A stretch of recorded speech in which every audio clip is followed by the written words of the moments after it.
Hello and welcome to watch my second van build video. In this episode my dog questions my life choices, I stick my head through a hole and we go screw hunting.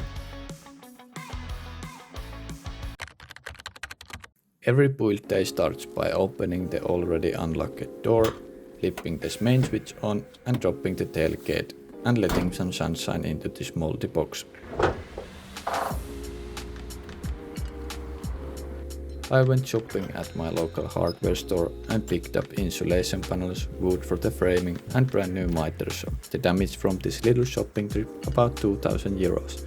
Then postman delivered my windows and fans from Germany. I ordered Max Air dome fan, a skylight, a Max Air fan and dometic side window. The cost of these little plastic treasures around 1000 euros. Then it was time to cut the old crooked door away by using angle grinder, which followed by removing the frame. The reason for this removing was that the doorway had a big dent, also door mechanism was damaged and there was rust. My plan is to make new wall to this and cut much smaller hole to fit a camper door.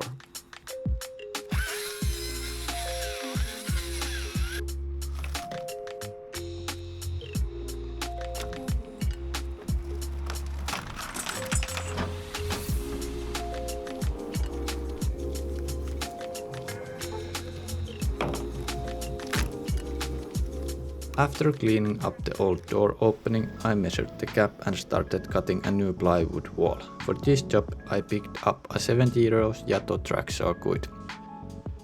I had my eye on the fancy Greg tool version, but I didn't feel like spending an extra 60 euros and waiting 7 days for delivery, so this one will have to do.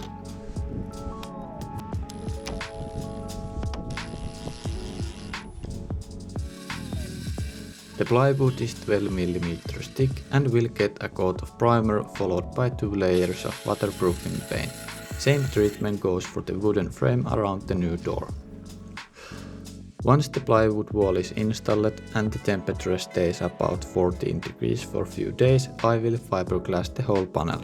I will also cover every small hole and crack with fiberglass to keep this box watertight, at least I hope so. Then it was time to start stuffing insulation into the walls. The van already had a decent layer, but I want to make sure that minus 30 degrees winters don't give me cold toes and sad mind. I also left space between the studs and insulation for running cables and water pipes later.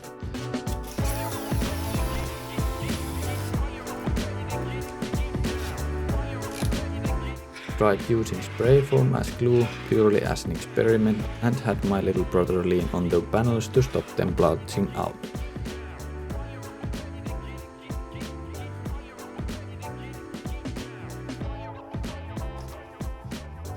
We pre-drilled the frame wood to avoid splitting, added some glue for safety and then drove the screws in.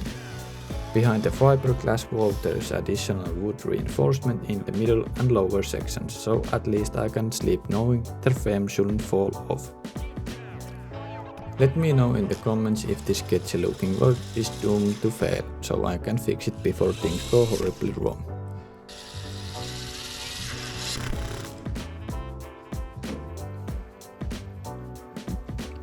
First wall is now insulated and the day ended in a nice sunset.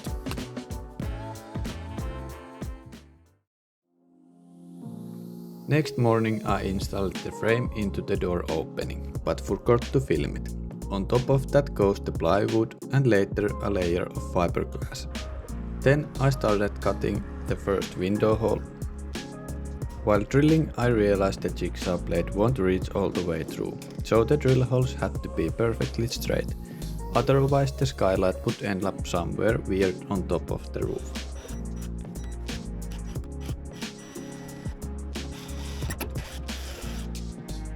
For some reason, cutting the window hole felt way more intense than removing the entire door frame.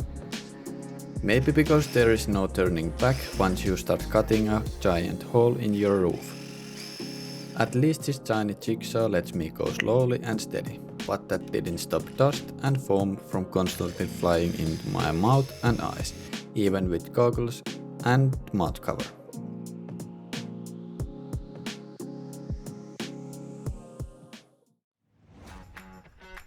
Then it was time for some casual bouldering on the roof. I'm not installing a ladder, so the plan is just climb up from this side whenever needed.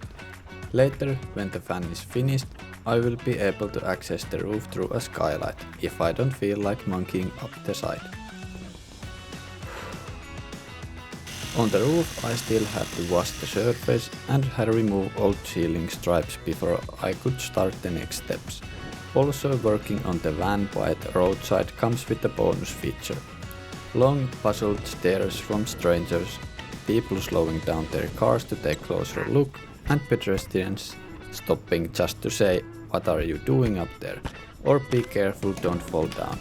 As if climbing on the top of your van automatically means you are about to break your neck.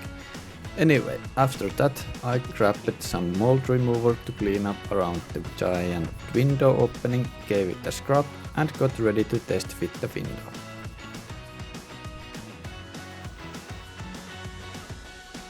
After window was in place, a problem popped up. The mounting screws and brackets didn't reach the frame, because my roof is 8.5 cm thick and the window is only rated for 6. So off I went screw hunting.